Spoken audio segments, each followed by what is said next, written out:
പഠിക്കുന്ന പ്രൊഫഷണൽ വിദ്യാഭ്യാസ മേഖലയെക്കുറിച്ച് ഏറെ ചർച്ചകളും വിവാദങ്ങളും നടക്കുമ്പോൾ ബാക്കി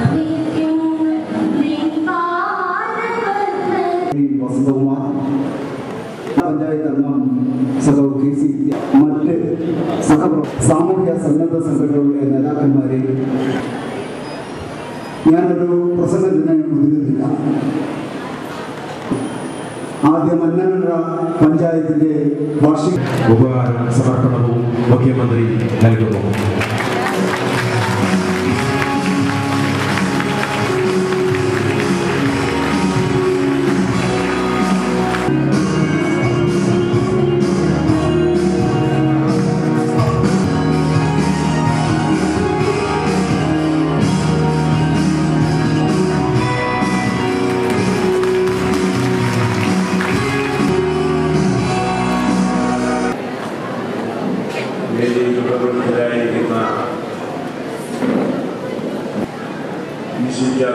MP പങ്കെടുക്കുന്നതായിട്ട് ഗവൺമെന്റ്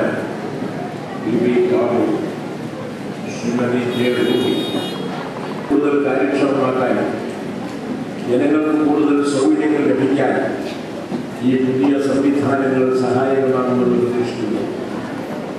പഞ്ചായത്ത് ഓഫീസിൽ വരുന്നത് അവർക്ക് മികച്ച സേവനം ലഭ്യമാക്കാൻ ഫ്രണ്ട് ഓഫീസ് സംവിധാനം ഏറെ സഹായകമാകും. ഇന്ന് നമ്മുടെ നാടിന്റെ വികസനക്ഷേമ പ്രവർത്തനങ്ങളിൽ കുടുംബശ്രീ പ്രസ്ഥാനം വഹിക്കുന്ന പങ്ക് നിസ്തുലമാണ്. കുടുംബശ്രീ സംഘടനകളുടെ വിവിധ ഉൽപ്പന്നങ്ങൾ വിപണനം ചെയ്യുന്നതിന് ഇവിടെ പ്രത്യേക സംവിധാനം ഒരുക്കിയിരിക്കുന്നത് ശ്ലാഘനീയമാണ്. പഞ്ചായത്തുകൾ പ്രാദേശിക ഭരണകൂടമാണ്. ജനങ്ങൾ ഏറ്റവും അധികം ബന്ധപ്പെടുന്ന സ്ഥാപനമാണ്.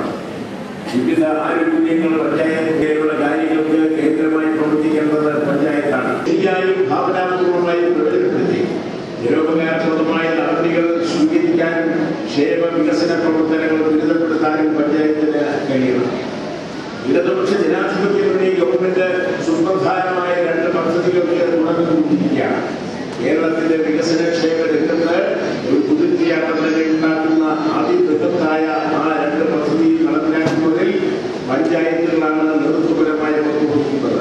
വീട് വെക്കാൻ ഭൂമിയില്ലാത്തവർക്ക് ഒരു തൊട്ട് ഭൂമി, വീടില്ലാത്ത കുടുംബങ്ങൾക്ക് വീട്, അങ്ങനെ കേരളത്തെ സമ്പൂർണ്ണ പാർപ്പിട സംസ്ഥാനമാക്കി മാറ്റുക എന്ന പ്രധാനപ്പെട്ട പരിപാടി.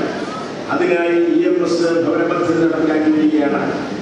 സംസ്ഥാനത്താകെ 5 ലക്ഷത്തിൽ പരം വീടുകളാണ് ഈ പദ്ധതിയിലൂടെ നിർമ്മിക്കുന്നത്. അടുത്ത 2 വർഷം കൊണ്ട് ആ പദ്ധതി പൂർണ്ണതയിലെത്തിക്കാൻ നമുക്ക് കഴിയണം. പഞ്ചായത്ത് അതിനായി മുഴുവൻ ശേഷി ഉപയോഗിച്ച് പ്രവർത്തിക്കണമെന്നാണ് എനിക്ക് പറയാനുള്ളത്.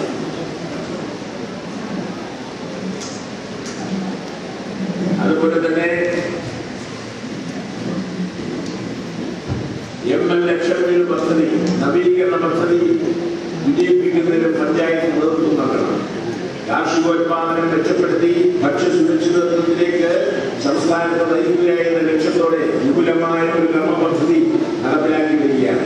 നെല്ലുൽപാദനം 50% വർദ്ധിപ്പിക്കുക. പാൽ, പഴം, പച്ചക്കറി, മുട്ട, പയറുവർഗ്ഗങ്ങൾ തുടങ്ങിയവയുടെ കാര്യത്തിൽ സ്വയം പര്യാപ്തത കൈവരിക്കുക എന്നീ ലക്ഷ്യങ്ങളോടെയുള്ള വിപുലമായ പദ്ധതിയാണ് നടപ്പിലാക്കുന്നത്. പരിശുദ്ധ നിലങ്ങളിൽ വീണ്ടും കൃഷി ഇറക്കുക, അതാണ് പ്രധാന പരിപാടി. 60,000-ഓളം ഏക്കറിൽ പുതുതായി നെൽകൃഷി ഇറക്കാൻ പഞ്ചായത്തുകളുടെ നേതൃത്വത്തിൽ നടന്ന പ്രവർത്തനങ്ങളിലൂടെ സാധ്യമായി. തൊഴിലുറപ്പ് പദ്ധതിയുടെ ഭാഗമായി മാത്രം 20,000-ഓളം ഏക്കർ ഭൂമി കൃഷിയോഗ്യമാക്കി. ഭക്ഷ്യസുരക്ഷയ്ക്കായുള്ള കർമ്മ പദ്ധതി